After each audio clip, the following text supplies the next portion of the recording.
Welcome back. Before the break, we were talking to Valentine about sponsors. So Valentine, you were saying something about future, Ponyoka na future and Ponyoka na sponsor. Please, say it again. Explain it in detail. So when I mentioned the types of sponsors, I gave a mini or micro sponsor. Okay. The mini or micro sponsor is a student who, when he or she gets money, takes you out for rev, has you for the whole night, and then in the morning goes back to the main chick or the girlfriend now. So Ponyoka na sponsor or Ponyoka na future is somewhat related to this, because when you go to a sponsor, you look at someone to fund your whole campus life. And when you go to Ponyoka na future, when you're a first year, look for fourth year in engineering, computer science, you know, the so-called big courses. You're simply looking to someone who you live with for the rest of your life, comfortable and swimming in money, you know, and in luxury. Yeah. So that's also a sponsor, but in a minor. Yeah, in a minor.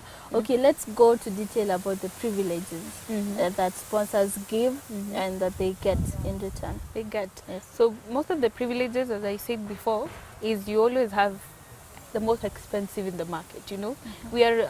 Most of us in campus, we are at an age where we want attention, you know. So you want to show stop on campus. You want to be that tough girl that broke rats cannot approach.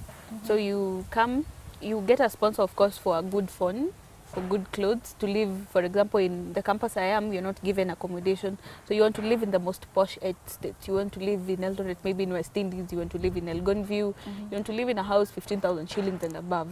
You know, you want designer clothes. You simply want to have a classy life, a first-class life, let me call it that. Yeah. So those are the privileges you get. Do these sponsors help with finding a job after campus? Basically, they are the job. Most of the time, they are the job. Yeah. Other times, they'll make sure that they get you a job where they work or where they head, so that they can again watch you. Other times, after school, spread your wings and fly.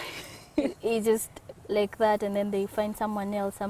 Is it a circle? They find someone else now who is within. No, it's time for you to go. It's like a retirement. Okay. Do you find a situation where the sponsors actually stay for the long haul? You get a baby with them and you're just there. You're not the second wife. You're the side and you have his kid and life goes on. Oh yeah, we find such situations. Especially if you have a kid, it's very hard for you to just go.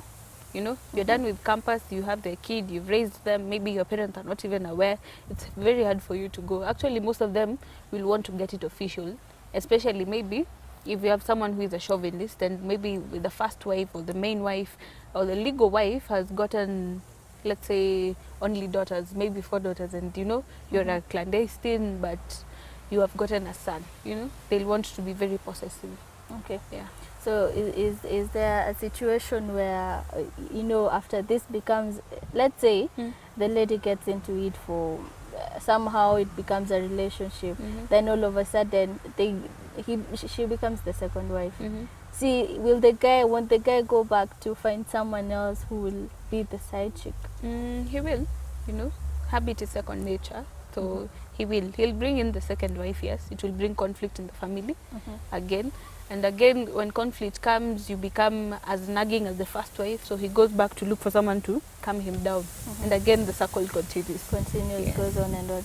So you find a situation where the sponsor, what do we call them? Sponsee or the sponsor? The sponsored. Because the female is the sponsor, the male is the sponsor. Right. The person, the male or female, is the sponsored. Sponsored or the sponsor, either goes right. Yeah. So you find the situation where they have other boyfriends. I mean, how easy or hard is it for them to juggle their feelings, you know, to and fro? No, that is it. There is no fee. You do. That's why I told you it's very hard to get married to a sponsor, because with a sponsor there are no feelings. There are no feelings. You're simply there. You agree that you're a tool to be used. You agree that after being used, you're paid for it, and then you go back now to the person you actually do love. the feelings, you know. You go back to feelings, and because you feel and you're good and somehow you feel you should apologize because he doesn't know what you're doing, that's how you find yourself taking the money by the sponsor and buying him clothes or even giving him the money, or sometimes clearing school fee balance. Okay. Yeah. So you said the main thing for the sponsor is the sex they get from it, and you've talked about being used. Don't isn't there a balance? Doesn't she also enjoy the sex? She does. I think society has been so judgmental. Yeah, because again, there are two in bed, not one. You see? So, as I said earlier, some people argue that older men are better in bed, you know. They sometimes, okay, so I quote someone, who maybe, for example, says they take their time with foreplay and everything. They're not quick to do things, you see. So they also enjoy it, you know, and once you've done one sponsor, maybe he goes and a guy comes here, you know, a campus guy, and you look at him and like, he cannot give what I was given there, so you look for another sponsor, you see. So yeah, they actually also enjoy it. I cannot say the sponsors only are to blame. Yeah, I'd be biased. Okay, so so that's basically what my next question was going to be. Is this a symbiotic or a parasitic relationship? So I see that in the long run, sort of it becomes parasitic, but at the moment people see it as... Most of the people see it as parasitic, but if you just look closely and look at it keenly, it's so symbiotic. Yeah, you get sex, I get money, you see. I enjoy, yes, I enjoy you and I enjoy life.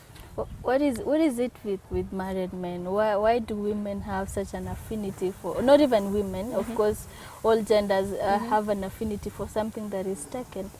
So I'd say it's because when you're married, it simply means you are able to do something. You see, like for example, you can take care of a family. Simply means you're responsible. So for this person who's not experienced anything to do with responsibility, still depending on their parent, you feel they cannot give enough. You want to go to someone who is responsible. Now, the problem is that you do not know that the responsibility or the character of being responsible in them is meant for someone else. It's like you want to snatch it away. Again, I'd blame men. I don't understand what happens when a man becomes rich. They just have women all over, you know. Remember Wanjiro, some women came when there's a golf player who was sick. 16 women came out. When they become rich, I think they just go getting women everywhere. I think the materialism gets into their heads, and having in mind there's just this aspect of a man, not all of them though, but there's always a little aspect of chauvinism that sees women as objects. So women are one of the things he can get when he has a lot of money. They are one of the things he can buy. Yeah. Okay, so we've spoken of mostly the positive, and we've even settled on it being sort of like a mutual benefit. But what are some of the negative effects of sponsored situationships? Again, if statistics, if we look at it keenly and properly, most of the people who have sponsors or sponsorees are people who've lost value for themselves. Lost value in the sense that they either contracted an STD, maybe like HIV, or maybe they were raped and everything. Instead of accepting their life, they go on, you know, wanting to destroy each other's life. So it causes a lot of conflict. Conflict within someone's mind, a lot of psychological problems. Yeah. And the stigmatization in school a lot. Again, we have hashtag sponsors and everything, but it is brought down to prostitution. It is brought down to that. So even when you come and tell me, you know what, I'm with my sponsor, sorry if it's your dad, I take it so vulgar. So yeah. What about the effect on studies? On studies. Does it affect studies in Yeah, any way? it does a lot. Remember, you came for a degree. You enrolled for a course of your choice. You came, people are paying school fees, or your parents or your guardians are paying school fees for you, and you came to read. So remember, you want privileges of clothes, you want privileges of a good phone, you want privileges of going to the 5-star hotels in that town. So there's nothing like education in all of them. There is nothing like the sponsor is paying your school fees, you see? So it affects education a lot. You lose focus. That is when you now become half-baked, because you come appear for cuts. Maybe you're so good at cramming, you cram and write, fine. If you're a teacher, you cram history today, you go write your paper tomorrow. 3 years later, when you become a teacher, what will you tell your student? You see? Yeah. You've touched on school fees, and I believe that if this person is able to buy you a car, and your parents have told you Now I cannot be able to pay for your semester this semester.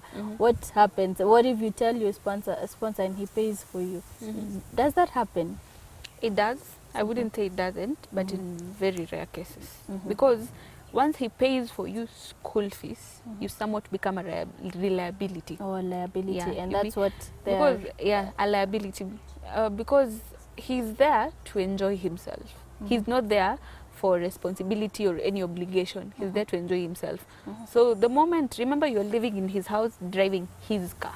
You see, no matter how many times you say it's in my name, you know. So paying school fees, someone's become a burden. You know, it becomes, you're giving me an extra responsibility. This wasn't mine. Yeah.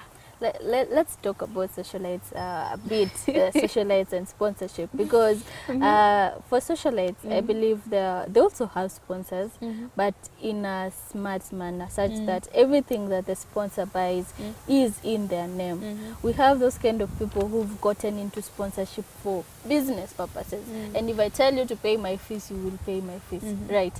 So now, is it common, ama is it now that the ladies, the sponsorees are now being used more? Ladies are used more. Ladies are used more. And as much as you're a socialite and can toy a man around, a man's nature cannot change. That he's the head and is the head, especially the African in him, especially with Africans. So I believe socialites go for total sponsors. Okay. Yeah, that's where they lie. Yeah, where they'll, okay, you'll buy a car, house and everything. Make sure you outsmart him by making sure that it's in your name. But again, there is that void in you that, you know, I own this, but I don't know. There's no gratitude to yourself that I really worked for this. So psychological. So there's there's the bit where campus, we've talked about craving the lifestyle, the rich and deep lifestyle in campus may drive you to find a sponsor. Are there more things that may drive you? Maybe lack of accommodation or something of the sort? Yeah, you can. Okay, some of us, for example, maybe you've come to campus.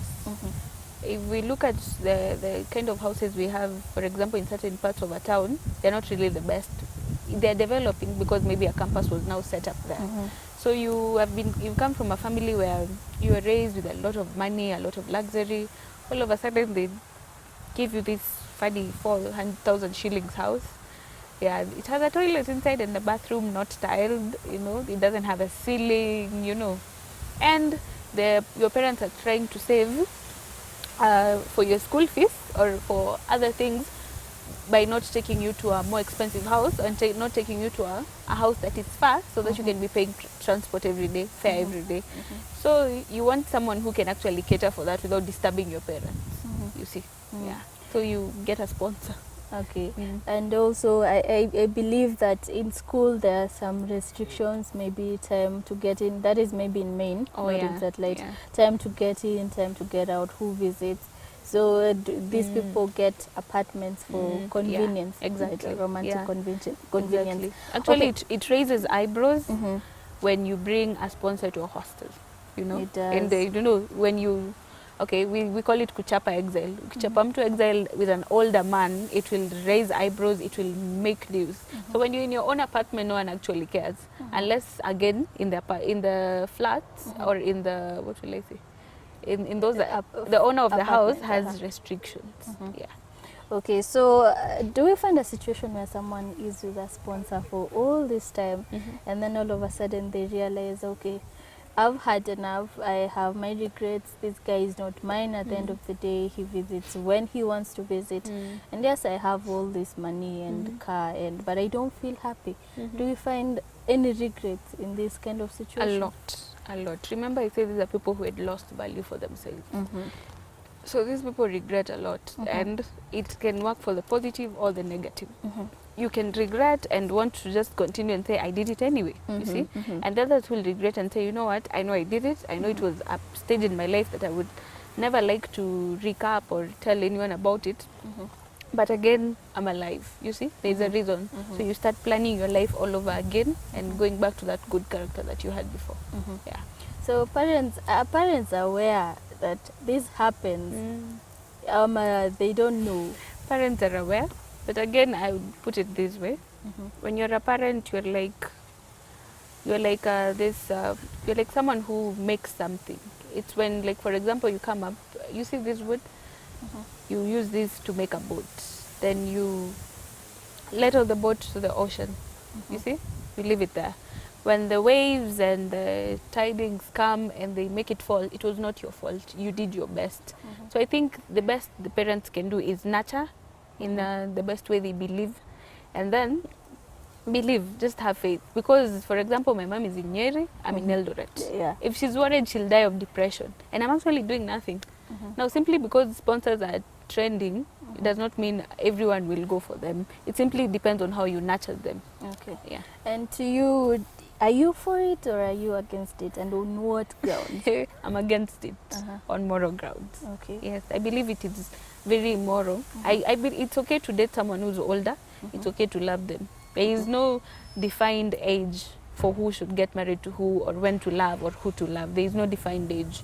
But for money, for sex, for something in return, I'm against it. But they say a man is supposed to take care of a woman. Okay, I don't have a problem with taking care, but this is, again, look at the symbiotic and parasitic. Okay, right. Yeah, and the fact that this is not a commitment. Okay. So a man takes care of a woman in a commitment, like marriage. Any final words on the same? Yes. Anyone who thinks of getting a sponsor, who wants a classy life in campus, please get your degree. There are jobs waiting for you out there. If you think there are no jobs, create them, because if fortune doesn't knock, build a door. Okay. Yeah. Thank you very much, Valentine. You're welcome. That was a very interesting session on sponsors, and we are glad that you've been watching. My name is Joan Misik. Keep it tuned.